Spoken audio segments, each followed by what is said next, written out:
I've spent the last 25 years of my life fighting to win in the game of business.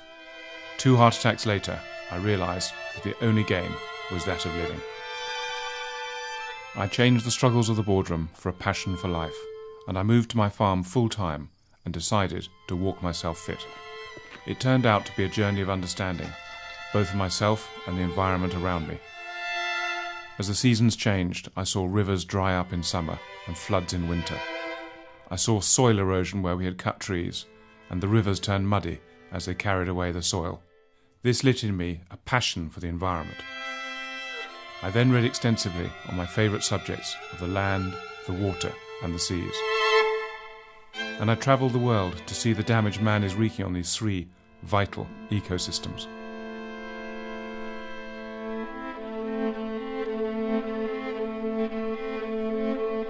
One day, sitting in my study, I heard on the radio that more than 50% of the world's population now lived in the cities and their slums.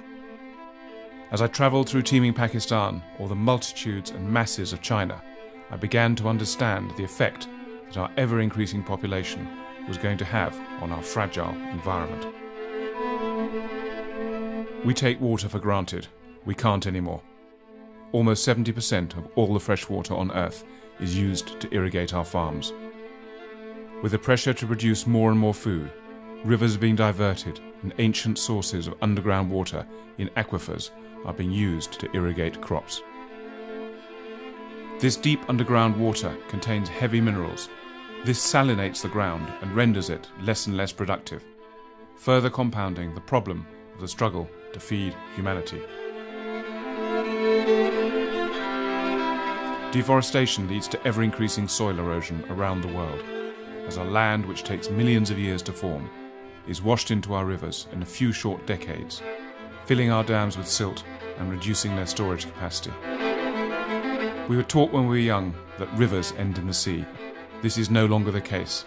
Most of the water in our rivers is taken for human use, and many rivers no longer reach the sea.